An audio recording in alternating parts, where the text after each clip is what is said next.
Hey everyone, my Dibyendu Mani and you're watching youth education YouTube channel.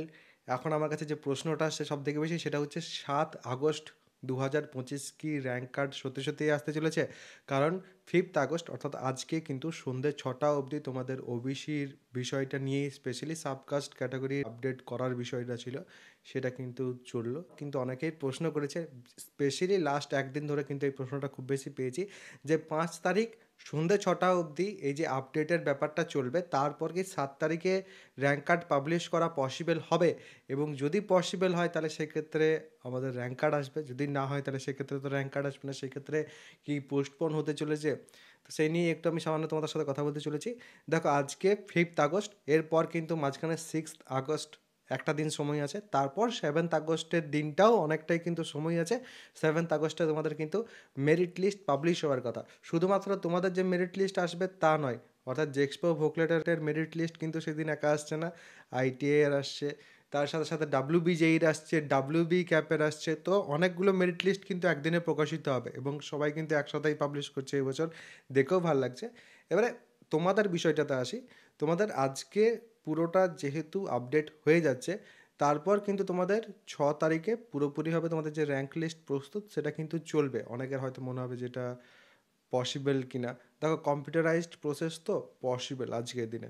যদি চায় state council যে না আমরা এটা করব, তাহলে সেক্ষেত্রে অবশ্যই কিন্তু তারা করতে পারবে। 7 তারিখে তোমাদের ইজিলি কিন্তু বিকেলের দিকে হয়তো তোমরা দেখতে পাবে যে তোমাদের যে মেরিট লিস্ট সেটা পাবলিশ হয়ে গেল।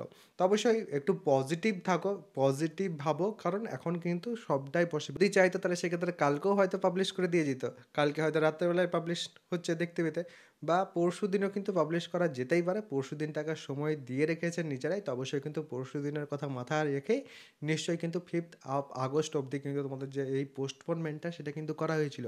এরপর যদি আর পোস্টপোনমেন্ট হতো তাহলে সেই ক্ষেত্রে কিন্তু সমস্যা দেখতে পাওয়া যেত। এই মুহূর্তে যখন আমি ভিডিওটা বানাচ্ছি এখন অবধি কিন্তু তোমাদের পোস্টপোনমেন্ট হয়নি, এবং সেটা দেখার পরেই কিন্তু ভিডিওটা বানাতে আমি বসলাম।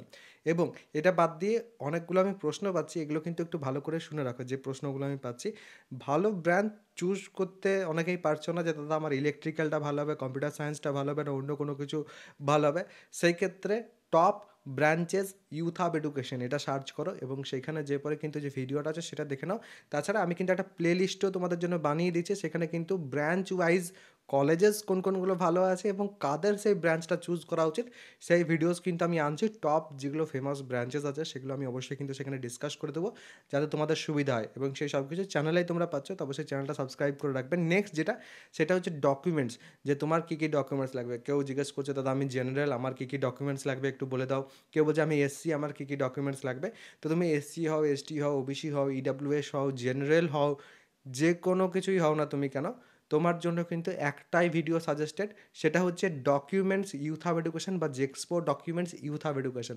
সেখানে যদি যাও তাহলে সেক্ষেত্রে সেখানে কিন্তু তুমি ওই একটা ভিডিওর মাধ্যমে কী কী তোমাদের ডকুমেন্টস লাগছে বলে দিয়েছি। নেক্সট, অনেকেরই প্রবলেম হচ্ছে ডমিসাইল সার্টিফিকেট নিয়ে। ডমিসাইল সার্টিফিকেট কী করে বানাবে সেটারও কিন্তু ভিডিও আছে। এবং যারা জিজ্ঞেস করছো দাদা এই ডমিসাইলটা হবে ওই ডমিসাইল, অনেকে রেসিডেন্সিয়াল সার্টিফিকেট বানিয়ে পরে বলছে দাদা এটাতে ভর্তি হওয়া যাবে। ওখানে তোমরা দেখবে যখন তোমাদের অ্যালটমেন্ট আসবে সেই সময় তোমরা দেখতেই পাবে যে সেখানে কিন্তু প্রোফর্মার উপর ডমিসাইল তোমাদের কিন্তু মেনশন করা থাকবে। তো অবশ্যই প্রোফর্মাতেই কিন্তু ডমিসাইল বানাতে হবে। প্রশ্ন করবে প্রোফর্মা কী কিনা, প্রপারলি যদি জানার থাকে তাহলে সেক্ষেত্রে domicile youth hub education search করো। এই বছরের যে প্রোফর্মা সেটাও দেওয়া আছে সেখানে, অবশ্যই কিন্তু তোমরা সেখান থেকে domicile certificate A to Z সব কিছু আইডিয়া পেয়ে যাবে। আর লাস্টলি যারা পড়াশোনা শুরু করতে চাইছে, অনেকেই জিজ্ঞেস করছো দাদা আমার 9th and 10th অনেক কিছু সমস্যা আছে, বা 9th and 10th physical science এবং ম্যাথামেটিক্সের সমস্যা আছে, ফার্স্ট সেমিস্টারে পড়তে চাইছি, ফার্স্ট সেমিস্টারে কী নিয়ে পড়বো কি না। দেখো, ভালো করে ব্রাঞ্চ চুজিংটা তো বুঝেই যাবে, বাট যারা পড়তে চাইছো এখন থেকে, যে দাদা অনেক দিন তার সাথে গ্যাপও পড়ে যাচ্ছে, তাদের আমি বলবো যে আমার যে ফার্স্ট সেমিস্টারের ব্যাচটা আছে সেটা কিন্তু জয়েন করতে পারো, কারণ সেখানে আমি ফার্স্ট সেমিস্টার তো পড়াবোই, বাট তার আগে এখন যতদিন না অবধি তোমাদের ক্লাসেস শুরু হচ্ছে তার আগে আমরা কিন্তু সেখানে ক্লাসেস শুরু করে দিয়েছি। কারণ ফার্স্ট সেমিস্টারে যে কোনো ব্রাঞ্চেই তুমি ভর্তি হও না কেন প্রত্যেকের ক্ষেত্রেই কিন্তু সিলেবাস সেম, সাবজেক্ট সেম। তো অবশ্যই সেই কারণেই ক্লাসেস শুরু করে দেওয়া হয়েছে, এবং 9th and 10th বেসিক জিনিস যেগুলো ফার্স্ট সেমিস্টারে এসে কাজে লাগে সেগুলো কিন্তু পড়ানো হচ্ছে। এবং প্রায় 7 থেকে 8 মাসের মতো কিন্তু টোটাল আমার ব্যাচের ডিউরেশন। এবং সেখানে কিন্তু তোমাদের ক্লাসেস অলরেডি শুরু হয়ে গেছে। যে ক্লাসগুলো হয়ে গেছে সেগুলো কম্প্যাক্ট ফরম্যাটে কিন্তু সেখানে দেওয়া আছে। এবং যদি কেউ সেখানে পড়াশোনা শুরু করতে চাইছো, নিচের ডেসক্রিপশন পিন্ড কমেন্ট জায়গাতে কিন্তু আমার অ্যাপ্লিকেশনের লিঙ্ক আছে। অ্যাপ্লিকেশনটা ইনস্টল করতে হবে এবং সেখানে উপরে ব্যানারে বা পেড কোর্সের সেকশনে যে পরে আমার কোর্সের ভিতরে তোমরা যাবে এবং সেখানে তোমরা কিন্তু কন্টেন্টের সেকশনে যে পর ডেমো ক্লাসও দেখে নিতে পারো। এবং নিচে যদি যাও তাহলে সেক্ষেত্রে ওয়ান টাইম পেমেন্ট করার মাধ্যমে আমার ব্যাচের মধ্যে কিন্তু এনরোলমেন্ট নিতে পারো। অনেক স্টুডেন্ট কিন্তু অলরেডি এনরোলড হয়ে গেছে, তোমরা চাইলে তোমরাও কিন্তু এনরোলমেন্ট নিয়ে নিতে পারো। এবং এরপর যা যা ডিসকাস করলাম ভিডিওতে, সেই কোনো কিছু নিয়ে যদি কোনো রকম কোনো প্রশ্ন থাকে কমেন্ট সেকশনে জানিয়ে যাবে এবং তোমাদের কী মনে হচ্ছে সেটাও কিন্তু অবশ্যই জানিয়ে যাবে। সবাই ভালো থাকবে, সুস্থ থাকবে এবং আমার সাথে থাকবে।